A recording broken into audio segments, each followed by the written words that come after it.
देखो ऐसा है उनका ना, अभी मैंने बात की है सर्जन से, तो उनका अल्ट्रासाउंड सुबह हुआ था, स्टोन तो उनके हैं।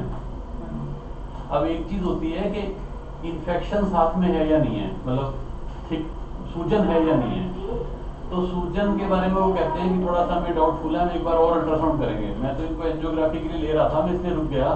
मैंने अभी सर्जन से बात की है। देखो अगर सर्जन ये डिसाइड करता है कि क्योंकि इनको वैसे तो हाई रिस्क रहना है, हार्ट की फंक्शन कम है, चाहे हम एंजियोग्राफी में नॉर्मल आ जाए तब भी हाई रिस्क रहना है सर्जरी को। अगर वो ये डिसाइड करता है कि बिना सर्जरी हम दवाइयों से इसको अपन सारे मिलकर डिसाइड करते हैं, तो फिर एंजियोग्राफी की भी जरूरत नहीं है। एंजियोग्राफी करके क्या करोगे, वो तो सर्जरी के लिए हम कर रहे हैं कि भी ऑपरेशन होना हो तो बेहोशी वाले लेंगे नहीं बिना एंजियोग्राफी के, है ना। हम तो इसीलिए कर रहे हैं ना एंजियोग्राफी, कोई हमारा और मकसद तो है नहीं। 25% पंपिंग है, उसमें एंजियोग्राफी करके हमने क्या करना है। तो मैं तो करने ही आया था, मैं इनको शिफ्ट कराने के लिए बोल दिया था।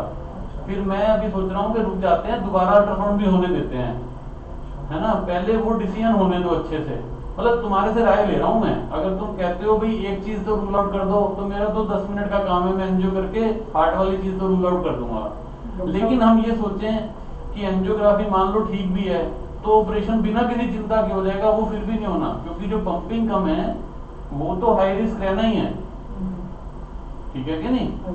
वो तो आपका स्ट्रेस ही को पॉजिटिव आया हुआ है पारस में, तो इसलिए है कि बेहोशी अगर ऑपरेशन की जरूरत पड़ती है तो बेहोशी वाले बिना एंजियोग्राफी नहीं लेंगे इनको, समझ गए ना। वो कहेंगे भी ये तो चलो पंपिंग तो कम एक तरफ रह गई, ये तो रूल आउट करो, कोई और ब्लॉकेज तो नहीं है। दोनों चीजें मांगेंगे ना वो। हाई रिस्क वो फिर भी साइन कराएंगे आपसे, लेकिन वो कहेंगे अगर ब्लॉकेज भी साथ में है फिर तो हमने करना ही नहीं। तो हमारा ये प्लान था भी हम ब्लॉकेज तो रूल आउट कर दें। लेकिन अभी सर्जन कहता है, मैंने एक्चुअली रेडियोलॉजिस्ट से भी बात की है, वो सारे कह रहे हैं कि हम एक बार दोबारा देख के डिसाइड करेंगे। अभी उन्होंने दोबारा बुलाया घंटे भर में नीचे कि हम दोबारा, क्योंकि सुबह कुछ चाय बिस्कुट ले लिए थे इन्होंने, तो वो दोबारा कह रहे हैं हम दोबारा देख के बताएंगे अभी सूजन, क्योंकि वो भी सोच रहे हैं कि बहुत जरूरी हो तभी ऑपरेट करें, क्योंकि हाई रिस्क है ना। अभी तो बिना ऑपरेशन काम चले तो वो ज्यादा अच्छा है। तो ये तुमसे राय मांग रहा हूँ कि उसका दूसरा तरीका फिर ये होगा, अगर वो मान लो उसके बाद डिसाइड करते हैं कि ऑपरेशन होना है, तो मैं सुबह सुबह एंजियो करूंगा, दोपहर को सर्जरी होगी कल।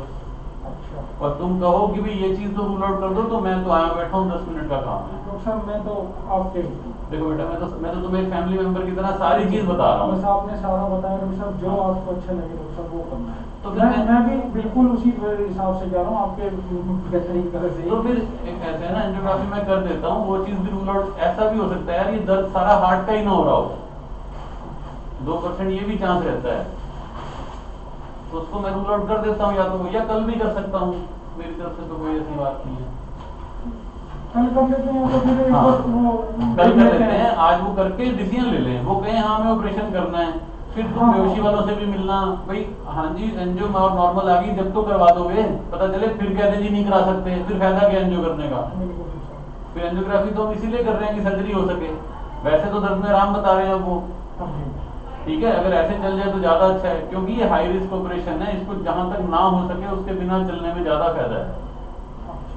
डॉक्टर साहब ऐसे तो यही तो प्रॉब्लम होगी ना, 7-8 महीने से ये ऐसे चल रहा है। देखो होगा तो ओपन होगा, हाँ होगा ओपन होगा, समझो कि हम खड़े रहेंगे भाई, यही कर सकते हैं। सर्जन की तो गारंटी नहीं ले सकते, हालांकि वो भी देखो अच्छा ही चाहेगा, लेकिन जो हाई रिस्क है वो हाई रिस्क ही है यार चीज। अब रोज रोज दर्द हो रहा है तो कुछ करना भी है, तो एक बार वो डिसीजन ले लें, फिर अपन कल कर देंगे, ठीक है।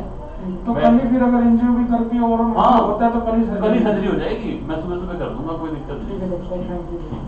विदेश इनका रहने देना फिर, है ना, तो उनके अटेंडेंट बुला लो एक बार। तो अभी फिर वापसी रूम में हाँ रूम में शिफ्ट करा दो।